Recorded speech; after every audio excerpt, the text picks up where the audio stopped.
candles were all burning low. Dolly had just come to the study to suggest that the doctor lie down. Levin sat there listening to the doctor tell about a quack, mesmerist, and watching the ashes of his cigarette. It was a period of rest, and he'd become oblivious. He'd entirely forgotten what was going on now. He listened to the doctor's story and understood it. Suddenly there was a scream unlike anything he had ever heard. The scream was so terrible that Levin didn't even jump up, but, holding his breath, gave the doctor a frightened, questioning look. The doctor cocked his head to one side, listening, and smiled approvingly. It was all so extraordinary that nothing any longer astonished Levin. Probably it should be so, he thought, and went on sitting. Whose scream was it? He jumped up, ran tiptoe to the bedroom, went round Lizaveta Petrovna and the princess, and stood in his place at the head of the bed. The screaming had ceased, but something was changed now. What, he did not see or understand, nor did he want to see and understand. But he saw it from Lizaveta Petrovna's face. Her face was stern and pale and still just as resolute, though her jaws twitched a little and her eyes were fixed on Kitty. Kitty's burning, tormented face, with a strand of hair stuck to her sweaty forehead, was turned to him and sought his eyes. Her raised hands asked for his. Seizing his hands in her sweaty hands, she started pressing them to her face. Don't leave, don't leave! I'm afraid! She spoke quickly.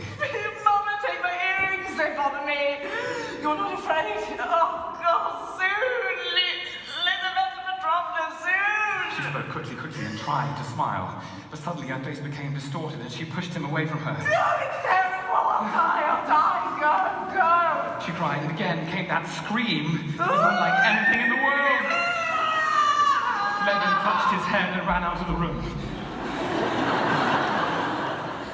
He knew that all was now lost. Leaning his head against the doorpost, he stood in the next room and heard a shrieking and howling such as he had never heard before.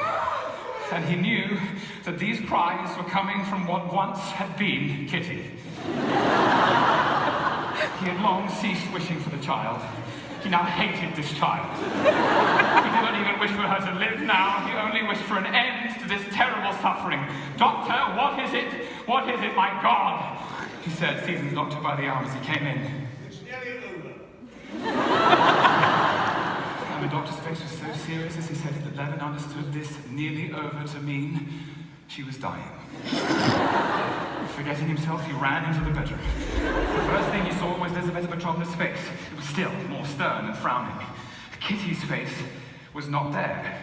In place of it, where it used to be, was something dreadful. Both in its strange look and in the sound that came from it. He leant his head against the wooden bedstead, feeling his heart was bursting. The terrible screaming would not stop. It became still more terrible, and then, as if reaching the final limit of the terrible, it suddenly stopped. Levin did not believe his ears. But there could be no doubt.